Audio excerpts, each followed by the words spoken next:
self-care is not selfish. Oh, yes. But I feel like a lot of people still struggle with that, especially women struggle that if they're taking care of themselves, then they're not taking care of their family. They're taking time away from their family. They're taking time away from their job, whatever it is. So, I mean, what are your thoughts on that? So there's definitely this kind of martyrhood complex that happens not only in healthcare, but I think I'm not a mother, but I think in motherhood as well, where we think that the way that we can show the most love and care for our children or for our patients is by giving all of ourselves.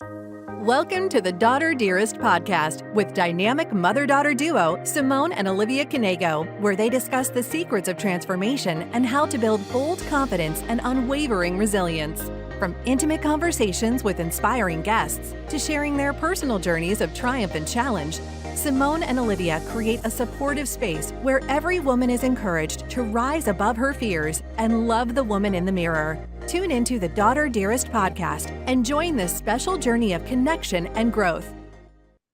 Hi, everyone. Welcome to this week's episode of the Daughter Dearest Podcast. I'm Simone Canego. And I'm Olivia Canego. And today we have a very special guest, and I think it's going to be an amazing conversation. So welcome, Rachel La Costa. Thank you. Yeah, we're so excited that you're here. Rachel is a physician associate. We're going to talk about that in a few minutes because I haven't heard that term before, so I'm really excited about that term. With keen insight into the PA landscape. As a clinician, Rachel is a pioneer in her field, advancing PA practice in pediatric oncology and locum tenens implementation in several renowned hospital systems. A trusted PA voice, Rachel is a sought-after keynote speaker. If you saw her speaker kit, you would see how many places she has spoken. It is like crazy. Valued for her applicable, data-driven insights. She has spoken at dozens of national, regional, and subspecialty PA conferences, academic institutions, and expert panels. A doctorate-trained educator, Rachel incorporates adult learning theory with an engaging presentation style to connect with the audience and impart impactful change. Rachel is passionate about empowering PAs to find success, balance, and sustainability in the PA profession. Rachel's podcast, A Beautiful PA Life, will launch in July 2024. We definitely want to talk about that. In the podcast, Rachel will share tools for thriving beyond healthcare burnout because every PA deserves to create their uniquely beautiful PA life. Rachel, we're so happy that you're here with us today. Thank you. I'm so delighted to be here with you. Thank you for the invitation. Absolutely. So let's start with just telling us a bit more about yourself. Sure. I know that's an open-ended question. Yeah. No, totally. And I think this is a great conversation starter because I heard on the Dan Harris podcast, he was talking about this question that we so commonly ask people of, you meet someone for the first time. It's like, oh, hi, my name's Rachel. And they ask, oh, hi, Rachel, what do you do? That's so commonly the first question. Yes. So I'm pushing against that. And you've just read my bio, and I'm going to highlight what the rest of my beautiful PA life looks like. And, I've gotten so much joy and fulfillment out of my career. But what I found in the course of my life and my career is that having fulfillment and identity outside of my career is what's actually allowed me to enjoy my career. And so I'm very proud to be, so some other identities that I'm very proud of are very proud to be a friend. I think I'm a really, really good friend, a sister. I love baking. I'm a Swiftie. Been to the Eras Tour 3 times in 3 different countries. Oh, wow. Wow. And I am a proud San Diegan. I live in America's finest city. And my absolute favorite thing to do is to go for a walk in this beautiful city. I'm very fortunate to live near Balboa Park, and going for a walk, listening to a podcast, sipping my favorite cup of coffee. Do you have a dog? I do not have a dog. Okay. That would be the perfect completion to the picture, wouldn't it? Yeah. I was picturing a dog. So one of my best friends from high school actually is a PA for a dermatologist in San Diego. Oh my And goodness. yeah, and Well, I'd love to meet her. yeah, I know. I was like, oh, okay, close What connection a there. small I world. know it's Absolutely. always a small world. It's a small PA world too. Yeah, for sure. Um, so I love that you started with that because I do think that's what we do so often is two things we do is what do you do and how are you? Like the worst Oh, question. And I catch yeah. myself still doing that. Like I walk into Yes. anywhere and I'm like, how are you? I'm like, oh my gosh, what a dumb question. What a loaded question. How about what's been the best part of your day so far? Something like that versus how Yes. are you? Oh my gosh. What has So brought joy to your day today? yeah, because I mean, or what hasn't brought joy to your day, whatever it Yeah. is, I Right. mean, Yeah. there's definitely a Well, more specific question. well, and I think that's exactly it. I think we are so habitualized in our interactions and our conversations with people without being intentional. And I think if we Hmm. actually are intentional about, I did the exact same thing when I was buying a sandwich for lunch today. I said, "How are you?" to the person taking my order. And as I was saying those words, I was like, this is not what I actually want to say to Hmm. this person. Yeah, I want to give them a greeting. Um, I think intentionality is something that is important and something we don't really do very well. for sure. And I'm working on it. I'm working on it because I say this out loud all the time, but then I walk into a place and I forget that I want to say something different. And then I'm kind of like backpedaling. Actually, I don't really want to know how you are. I want to know this, and Yeah. Right, it's kind of right. kind of a little ridiculous to do it that way, but we do what we can. That's right. That's right. So there's another part of your identity that we would love to hear about. And Yeah. I read in your bio, and it has to do also with, and because this is a mother-daughter podcast, the response that your mother gave you when you told her big news. So you tell us the big news. Thank you. Thank you, Simone. So I was raised in a very religious conservative family, and I want to emphasize that it was a very loving family, but it was a very strict religious upbringing. And so as I was in college and dating and, you know, sort of like dipping my toes into this dating world for the first time, I noticed that I was having attractions to women. And this started this internal struggle of basically living or acknowledging and being proud of my own truth, my own self, my own authenticity versus the person that I was trying to be to please my parents. I am absolutely a people pleaser. It's something that I've been working on for many years. And I think for a lot of my life, I tried to be the person that I thought that my parents Mhm. wanted me to be. And as a result of that, I really denied so much of my own authenticity and really neglected myself in many ways. And so I ended up marrying my college boyfriend, and we had many happy years together, but we also had a lot of really hard years, and ultimately became divorced. And in the process of this, intricately linked to the divorce and intricately linked with the struggles that I was having in my marriage, was that I was unhappy because I really felt internally that this was not a fulfilling relationship for Mhm. my own personal sexual desires and needs, right? And that I was denying this part of myself, and ultimately came out to, all of my people, my friends, my family, as lesbian. And the coming out to my parents was obviously a very big step in this process, right? And I had a lot of fear of rejection from them. And not because they gave me any indication, like directly, but I really didn't even give them a chance to show up for me and accept me. So I kind of got to a point where I realized that I was living such a facade of a life to my parents.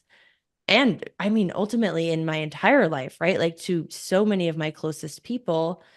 And I just decided that I didn't want that facade anymore, that the relationship that I had with my parents, with that facade being the me that they saw, felt so inauthentic, didn't feel like I was living in integrity, like being my true self and showing my true self. And ultimately, I decided that I cared more about my parents knowing me for who I am and risking the chance of rejection.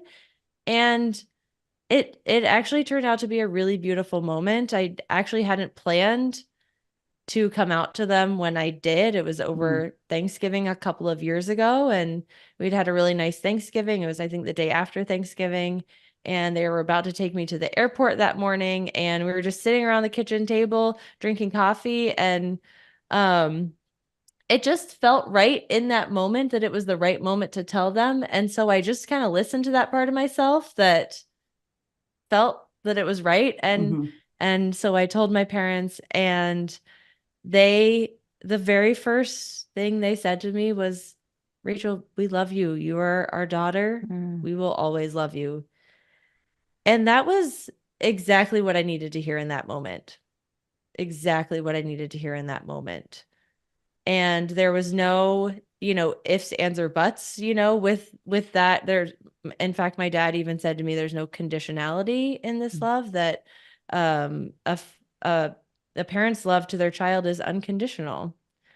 And that really, interestingly enough, has been a factor, the biggest factor in repairing the relationship with my parents from the trauma, the struggle that did come from my upbringing. Absolutely. I think about that with my kids, and I know that no matter what they choose in life, who they are, right? I mean, whatever parts of them, I'll love them no matter what. Like I But I don't know, like as a kid of yours, there's always the stress of disappointing you. And obviously in our family, that's never a worry. At least in like the aspect of coming out as anything in the LGBTQ community. But there is always like, there are some things that like, you're my mom and I tell you everything. Like literally, I can't keep a secret. It eats me up. But like, there is a part of me that's like, oh, I have to tell her, but she's going to be disappointed. That's what my kids say. Their biggest fear is, people would ask them like, does she yell a lot? You have 6 kids, you must yell a lot. And I really don't, but they said that what they're afraid of is if I ever say that I'm disappointed.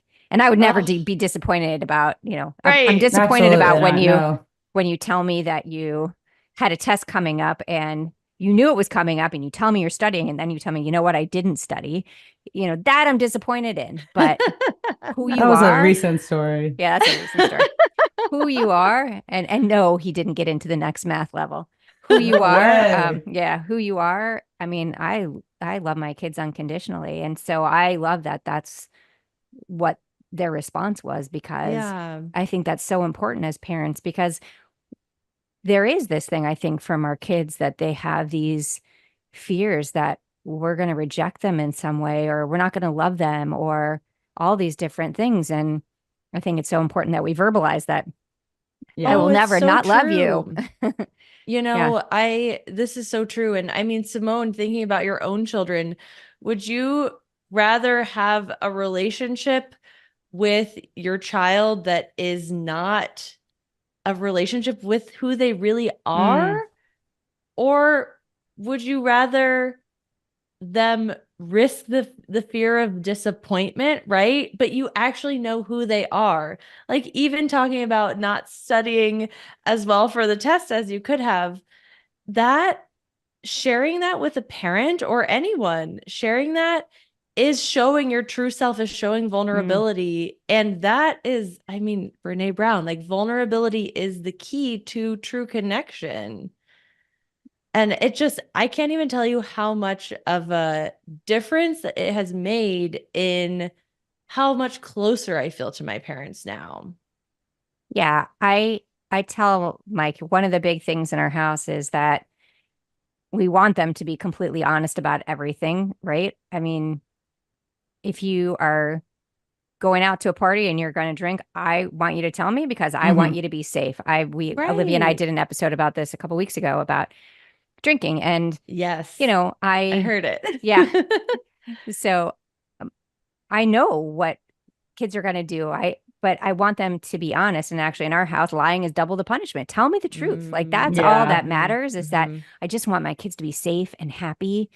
And that's it, right? I mean, sure, I'd like you to study for your test more, but Totally. that's just This was that's not just part about of life. me, just for all the No. listeners. Like, I have a couple more weeks till law school starts. I'm also not taking any variation of math, nor will I be taking any Just math. to be clear. Yeah, Just to be like, clear. I study. I do. You're so funny.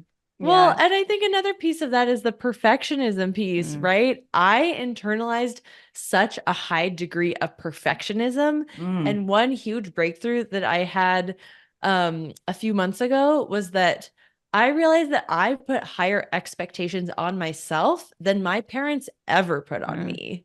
I actually very much relate to that. I pressure myself way more than you guys ever did. And I really don't know where it comes from. Why is that? Because especially with my dad, his role was like, the grades don't matter as long as I saw you put in the effort. And I wasn't always this way. Like I wasn't always like maintaining a straight A average, but I don't know if it was something with college or just high school, like the need to make myself better, even though I'm doing the best I can. It's just always there. I think you are also really surrounded by your friend group they're all high achieving. Like they all work really hard. And so I think that's a big factor in it for you where, I mean, we wanted you to be successful, but success you define your own way, right? Absolutely. And part of being successful is being happy, right? So that's a huge part of it. If you're not happy, you're not successful. I mean, you can have the most money in your bank as you can imagine, but if you're not happy, forget about it. That's not success. That's miserable. That's being able to buy a nice car, but that's about it. Oh yeah. So I want to go back to being a PA.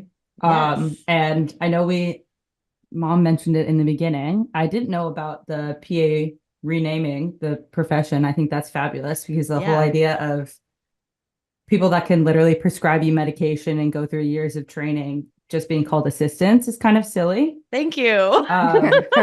Like, because also like a PA, I have a business degree. A PA in the world of business is a personal assistant, right? Very different than production a assistant. Yeah, like, could be multiple. Yeah. So, what field of medicine do you work in? So, I practice in pediatric oncology, which is children that have a cancer diagnosis. Okay, that's intense. Taxing. I can imagine. That is the reaction that I get from everyone. Yeah, I'm sure you have great moments, obviously, but obviously with great moments comes bad ones. Right. And usually the next follow-up question is, how do you do it? How do you do that? Yeah, it's interesting because actually, Liv, I don't know if you know this, but I do know this. Your dad, I already knew that. Yeah, when he was in medical school, that's what he said he wanted to be, was a pediatric oncologist. And then he spent time in pediatric oncology and he just couldn't stop crying. I mean, it was like, yes, Rob, we're talking about you. He's like, don't talk about me anymore. No, but shout out to Dad. Like he has been like, in my mind at least, like beat this whole idea of men not being softies. Like my dad's a softie. Absolutely. Mine too. And he called me the other day about patients and he was just like very, very upset about it. And I was like, oh gosh, okay. Yeah. This is good though. It's good for men to feel emotions, obviously. It's very normalize that, right? Yes. And the field of medicine is very personal. So I appreciate that you have gone into this field and embrace it because I know how tough it has to be. Just as a mom, I know how tough it has to be, and having to kind of have these conversations and work with children. And a lot of times, they're not going to survive, but you have to bring this upbeat personality every day to the job. So I guess the question is, how do you do it? Yeah. Well, thank you. The thing is, and the reason why I love caring for this patient population is that children just want to feel normal. They just want to do the normal things that kids that their age are doing, that they were doing before their diagnosis. They just want to do the things that bring them joy, that they're passionate about, and spending time with their friends and their family and playing sports and doing normal kid things, going to school. And I will say there is a lot more joy than there is pain, at least in my experience as a PA practicing in pediatric oncology. But truthfully, the way that I'm able to do it is that I have to take really good care of myself. I have to, because it is so important to me to show up for these kids as my best self, to show up as the best PA that I can, so that I am clear-headed and able to make the right clinical decisions for these children as they are literally facing a life-threatening disease. And if I am not caring for myself, then I'm not doing the best for my patients. So actually taking care of myself is the best way in which I can provide the best care to my patients. Do you feel like because I know for me, I talk about self-care is not selfish all the time. Yes. But I feel like a lot of people still struggle with that, especially women struggle that if they're taking care of themselves, then they're not taking care of their family. They're taking time away from their family. They're taking time away from their job, whatever it is. So, I mean, what are your thoughts on that? So there's definitely this kind of martyrhood complex that happens not only in healthcare, but I think I'm not a mother, but I think in motherhood as well, where we think that the way that we can show the most love and care for our children or for our patients is by giving all of ourselves to the people in our lives. But really and truly, I mean, as they say, put on your oxygen mask first. You cannot care for someone else if you continue to neglect yourself and you get to a place where you are struggling with burnout, where you're struggling with depression, where you're struggling with anxiety. And I know this because I've been there many times where I have neglected myself and fallen into a deep depression, a deep anxiety, and several very difficult patches of burnout. And certainly in those moments, I struggled to think clearly. I struggled to be efficient. You can't, and it's not about productivity necessarily, but you cannot serve others if you do not serve yourself first. Absolutely. Yeah, 100%. Is there a specific thing for you that works for self-care? I mean, I know like for me, I'm all over the board. It depends on the day, what really works for me, but is there something specific that you turn to when you really need that time? I am also all over the board too. And I'm very careful to not be perfectionistic about it. I don't have this one morning routine that I do every single day, or this one nighttime routine that I do every single day. And I actually work as a travel PA at Children's Hospital, not in San Diego. And so I'm traveling a lot for work, and not in my own home, in my own space. And so it takes a lot more intentionality because of that. I'm not in my same environment all the time. But I think the best tip that I have, or the best strategy that I have for myself, is to really focus on creating and creating moments and saving time for yourself. And when you have a busy shift and you don't have the ability or the time to, go to a workout class after work because you're so exhausted, how can you find time in your day to take care of yourself? Some things that I love is meditations on a meditation app. Just for me, sometimes just listening to a meditation is it's passive, but it's also doesn't take as much energy as the meditations like being read to me. I really like that. In the middle of my shift, I'll go and walk the stairs. I work in a hospital that's 12 floors, and I'll walk the stairs for 10 minutes and get my heart rate up a little bit. And I I have a 5-year journal with 1 page per day, and I try to write something in that journal every day. That's great.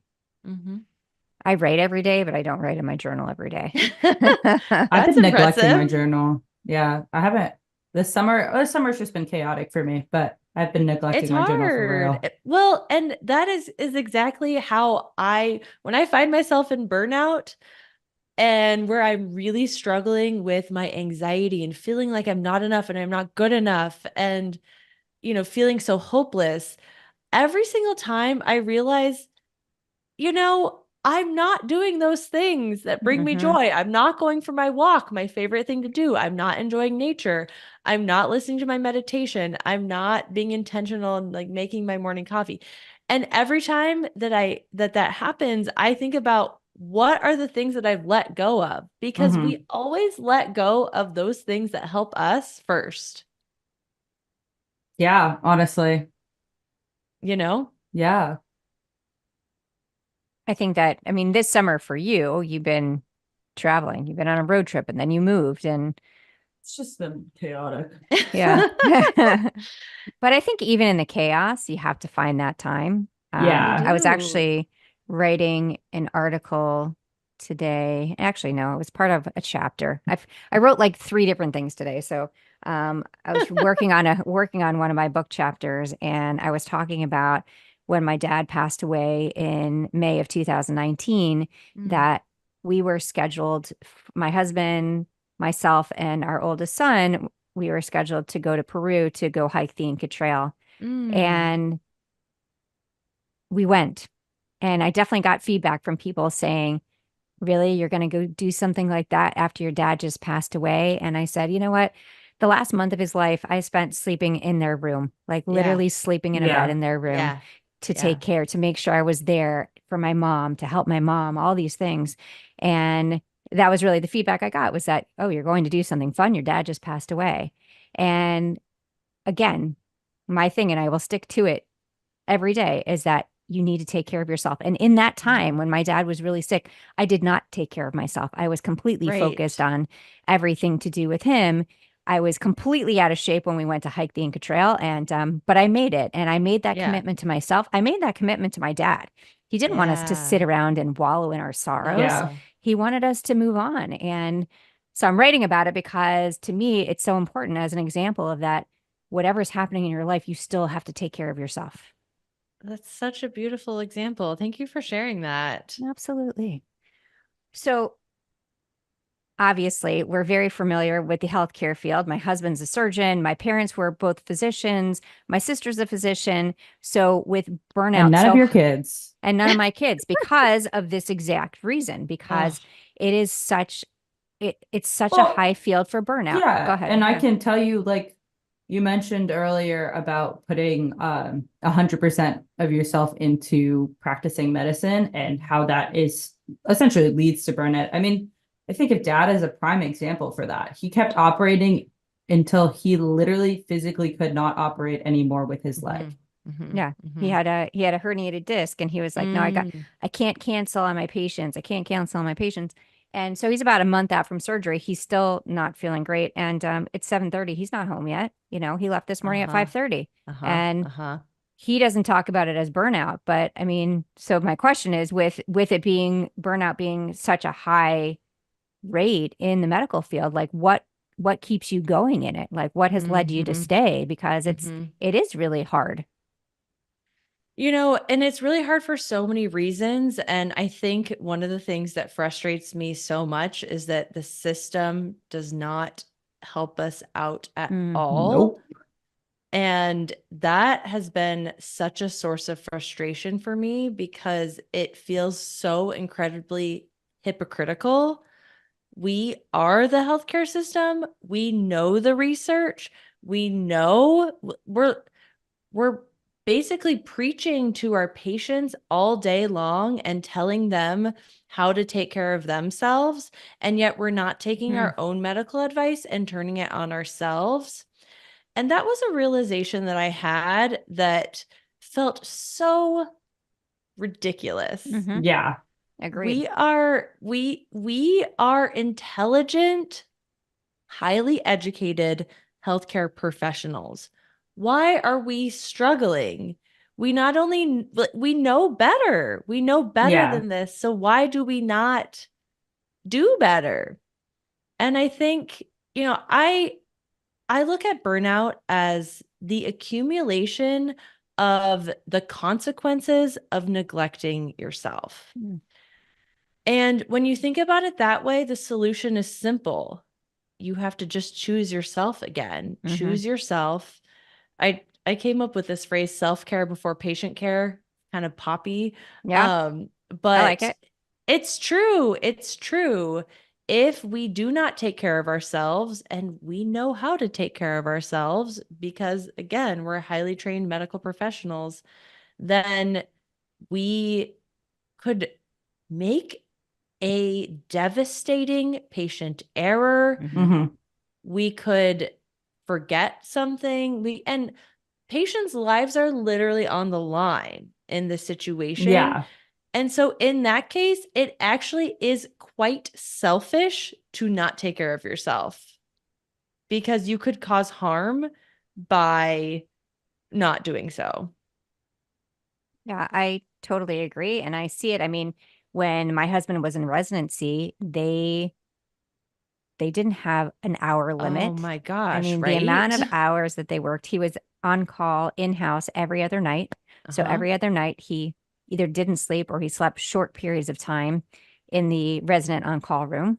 And, it's like building this character. You've got to kill yourself to build your character. And it's kind of like, this is like safety, right? Absolutely. There's no way. Have you ever seen those videos where, they compare people that are drunk driving to people who are driving while extremely tired? Yes. And the people extremely tired make exactly the same judgment errors, right? Yes. I mean, your brain doesn't function as well when you're that tired. Yes.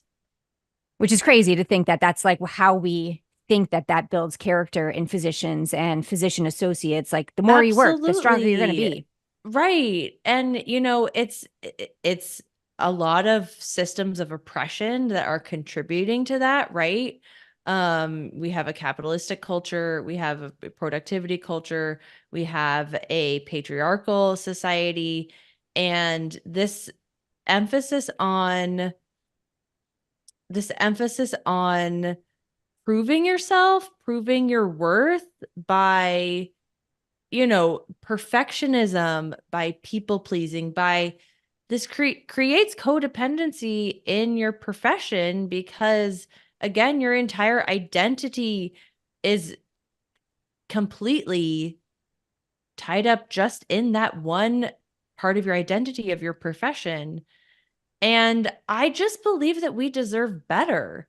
I think part of the issue with the residency work hours for resident physicians is that those resident physicians are subsidizing the majority of the medical care in this country. We're paying them very little and we're expecting them to work. Now there's 80-hour work week restrictions for residents. But that labor, that workforce is providing a significant amount of the care to patients. And we still have such a shortage of healthcare providers, which is why the field of PAs became a lot more prevalent in the past couple of decades because of this shortage. But the culture needs to change, and then there's also this pressure of we even judge so harshly people calling out sick, right? Oh, yeah. Where if someone calls out sick, historically it's been like, are they really sick? Mhm. I'm sure they're just, when I think the pandemic actually forced us a little bit to actually call out sick if you had Yeah. symptoms, right, of COVID, because literally you could be a harm to your patient or your coworkers. And that's the most ridiculous thing to me in like every field, the idea of like Yes. feeling bad for calling out sick. Why does anyone else want your germs? Even if you're just Exactly. coughing and sneezing, like even Or if it's just a cold. even if you need a mental health day. Yeah. You need to be able to decide, I cannot show up as my best self and do my best work today. Mhm. For And whatever reason. that was in school too. Like when you guys Yes. were younger, like Yes. you would call them in sick and they'd be like, really? And we did a lot in our house. We did mental health days. We're like, you I need a love mental health day. that. Take a break. Yeah. Take a break. Of course But you did. I love but that. thank you. The school didn't really know that, but we just No. Again, I'm like, it's private. Like you don't need to disclose what type of sick it is, right? Absolutely. but the first time it was really okay was after COVID that people understood then, like, no, you don't want you don't want the kids there if they have anything. And even if they test negative, they could test positive tomorrow. Do you really want them coming to school? Right. So, right. Yeah. So I do think that has changed a bit. But I can tell you that when my husband had surgery, the patients were angry at him. They were like, wait, you're going to postpone my procedure? And he's like, I can't stand up straight. So the answer is yes. Yeah. Right. You know, it's this mindset that as someone in the medical field that you can't get sick, you have to keep working all the time. Yes. You know, you're supposed to be able to do everything. And, too bad. If you're sick, you still need to show up. I mean, that's ridiculous. Right. We're not robots and we're not superhumans. But that's the expectation. Absolutely. Absolutely. You have to be perfect and you have to be resilient and you have to be without any, I don't want to say flaw, but like without anything that prevents you from doing your job, basically. Yeah. And doesn't matter Which the is effects on you. unreasonable. Yeah. Right. So, but that is the expectation. It is. So tell us about what you're doing now. So talk about your speaking, because I know that your focus is on PAs with burnout, but tell us a little bit more about what you're doing there. Absolutely. So, I've been on this journey in my career where it was my dream to become a PA and to become a PA and work at the Children's Hospital in Dallas, Texas, where I grew up. And so I did that and I got a job there and it was my dream job and I loved it. And then I started to experience quite a bit of burnout in my dream job. And so I started looking for other ways to kind of diversify my career, other ways to get more joy out of my career and other things to do in my career. And so I really went from serving this patient population to serving several other different populations. I started precepting students. So I would take PA students who are in their clinical year of their PA program and basically teach them during a 1-month clinical rotation. And then I wanted to share my knowledge of oncology and hematology and teach other PAs what I know and love in my subspecialty of pediatric oncology. So I started speaking at conferences, sharing my knowledge with other PAs. And then I moved on then I also started teaching in the academic setting and became a professor and was teaching PA students, created a hematology oncology curriculum for a PA program. I got my doctorate degree. I did research and published in a peer-reviewed journal. And I did all these things and was, serving different populations with each of those things. And I got some joy out of all of it and really enjoyed the challenge and, allowing myself to try different things and really like teaching students was something that I really, really enjoyed, but found the fulfillment in it became very difficult because of all the demands on an academic setting, like an academic position. And so I started thinking about how much I've struggled in my career with burnout. And I thought back to the me maybe 5 years ago who was in such a terrible place. And I thought about what would I need to hear? What would have been helpful to me? What resources would have been helpful to me in that moment? And really wanted to start shifting my focus to serving that person. And that person is a PA who is great at their job. They're incredible at providing medical care to their patients, but they're really unhappy. They're really unhappy. They feel exhausted. They feel like they're not enough. They feel resentment even towards their career, maybe towards a lot of the inefficiencies in the system.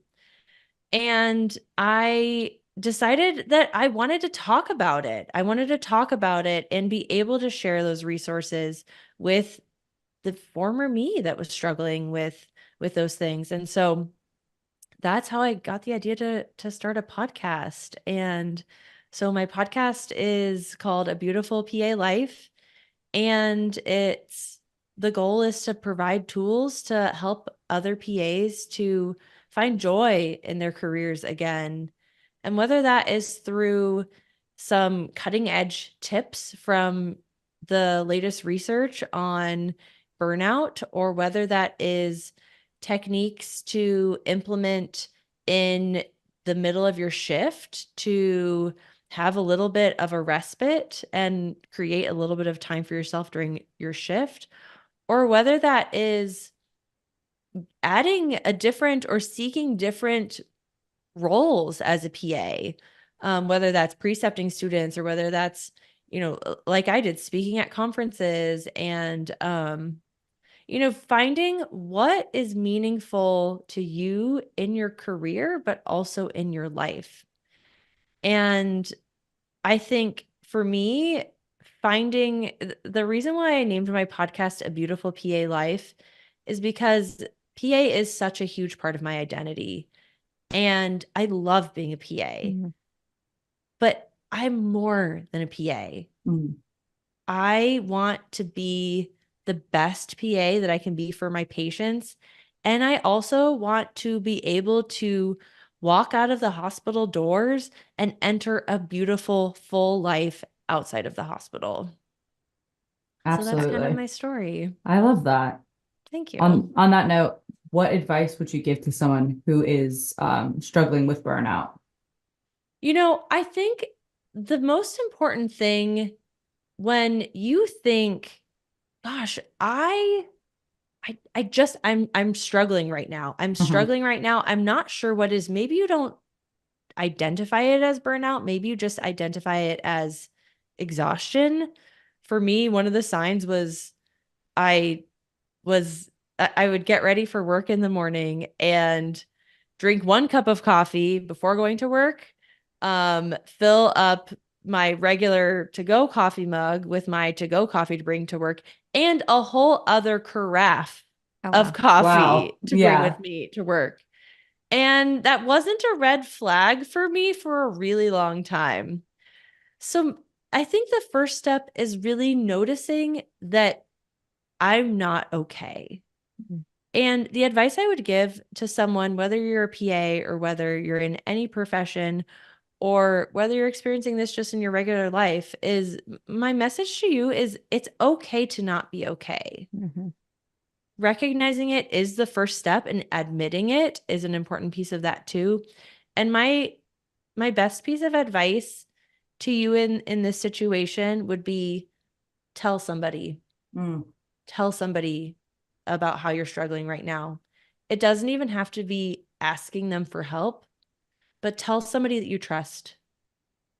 I think that's huge because I'm a big believer in sharing our struggles. For a long time, I kept everything internal, and Yes. that was my struggle with self-doubt. I had zero confidence, I had zero self-esteem. But from the outside, everybody thought I was fine because I just put up this Yes. facade and just acted every day like everything was okay until I realized I'm not okay, and I have to be okay with not being okay, and I need to talk about it. And Yes. that was life changing for me. And I think it's so important for everybody listening is that when you're struggling with something, you have to find a person to talk to about it because it's not just going to go away. It's not just going to get better. You can smush it down, but eventually it's Right. going to pop out Right. like, yeah. So, Yeah. And I had almost an identical experience as you just described. And the tragedy of the situation is that I was working on a team that was incredibly cohesive, supportive, kind, fun. I was working on an incredible team. I wish that I had the courage to share my struggle because I didn't do that, I denied my coworkers, my friends, my peers, I denied them the opportunity to help me. yeah. You And know, they would have shown up. I know they would have shown up for Yeah. me. I didn't even give them the opportunity. yeah, I mean, that's the thing. I think we struggle so much, we doubt so much that what's going to happen. I mean, even going back to the story of telling your parents, we have these fears that people aren't going to be willing to help us or that they're not going Mm-hmm. to accept us or whatever it is. Mm. And then so we're not willing to talk about it. But my advice is you have to talk about it You because have to. and it helps so many other people too, right? I mean, I know when I talk about what I'm struggling with, as soon as I talk about something, someone else says, let me tell you my story. And I think Exactly. it's such a powerful way to Yeah, connect. absolutely. Oh, it's so true. It's so true. And that opens up the door for that person to be vulnerable with you too, right? Yeah, Absolutely. Absolutely. So obviously, this is mother-daughter podcast, and I know I give great advice every day of my life to all for of my sure. children. Yes, every day, great advice. Sometimes not so great advice, sometimes, bad advice, whatever it is. But so what what is the best advice your mother ever gave you? And Liv, I don't want to know from you because I know I get Okay. such good advice every day. But How could you choose? I know, right? So many good things so many tidbits every day that I say to her. Uh, this is such a great question and such a beautiful question. I think the mother-daughter relationship is just so beautiful. Oh, thank And you. my little sister just had a baby girl. She's 3 months old. Wow. And I just had lunch with my two sisters, my mom and my niece this week. And we were talking about the difficulties of being a parent. And I asked my mom about that transition from, I'm the oldest. So it was specifically in regards to me, but what was that I asked my mom, what was that transition like to from, the desire to protect this beautiful baby that you've brought into the world. Um and and she said that it is such a struggle to balance the protection, the control that is Mm, innate in protecting your child, balancing that with freedom and allowing your child to be and do. And I think I I think about this in terms of my own relationship with my own inner child, because at the core of this balance between controlling under the guise of protection and allowing that sort of freedom, it requires a level of trust, whether that's between a parent and a child or whether that's my own relationship with my own inner child. And I have really had to cultivate self trust for myself over the past several years in order to build my own self worth, self confidence. And as someone who struggles with so much anxiety, I think the root of that anxiety is really not trusting that I am able to provide for my own needs. Mm. So cultivating that self-trust, I think is, I'm massaging my mother's words a little bit, but is something that has been really quite an area of deep work for me, with a lot of payoff. Yeah, I understand it. I understand it on both the level of being a daughter and being a mother. And, really for my kids, I want, yes, like I am like mother bear when things go wrong, but I have to be able to let go and let them live their lives and trust that I've done a good enough job that I know that they're going to be okay. So it is the trusting in myself, but also trusting that they've taken away, some of the tidbits of good advice that I've given. I'm sure Olivia has journals and notebooks filled with all the advice that you've given her. So she can look in the index and just say, all right, well, today is yeah. No, she'll topic. Just call me and say, what was the bad advice you gave about this? Because I think I need good advice on it now. No, she doesn't say that, but inside her head, maybe. There you go. There you go. Uh-huh. So we always, and I didn't ask you, Olivia, ahead of time if you have it with you, but I do have it with me. Okay, we always finish our episode. She has a calendar called the Unfuck Yourself calendar. I couldn't even remember the name of it because I try not to say the F word, but so the Unf Yourself calendar, if we need to delete that out. But anyways, it gives really great advice about getting unstuck and believing in yourself. And so we always read whatever day we are at. And so take it away, Olivia. Okay. If you're looking to change your own behavior, so you might see some change in another, that's a mistake. If that's your aim in all of this, you, my friend, are fucked. You change yourself to change yourself, and that's it. Often, but not always, a byproduct of changing yourself allows other people to see and interact with you differently. I usually look upon that as a bonus. That actually fits in so well. And that's the funny part is she reads something, we're like, oh, that fits in really well with what we talked about today. I love that. But I love that. It really is.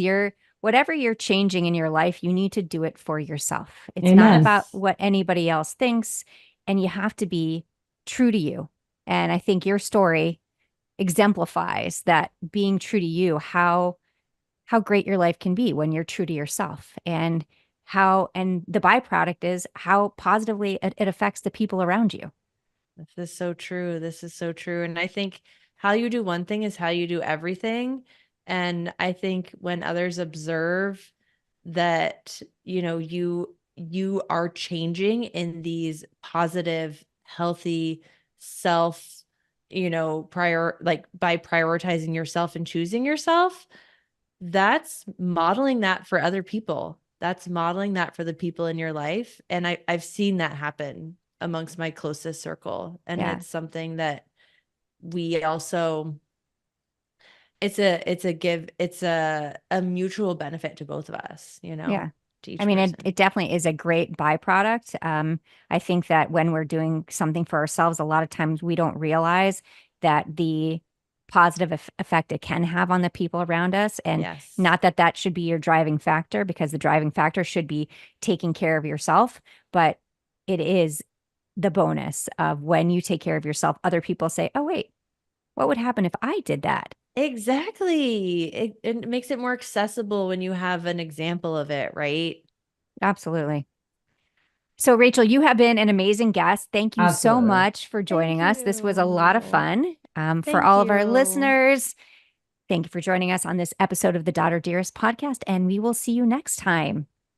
Bye, guys. Thank you for listening to the Daughter Dearest podcast with Simone and Olivia Canego. We hope this episode has made your day just a little bit brighter and given you the inspiration you need to confidently go about your week. Always remember to be authentically you. Don't forget to like and subscribe so you never miss an episode. And feel free to connect with them on Instagram at Daughter Dearest Podcast, at Simone Canego, and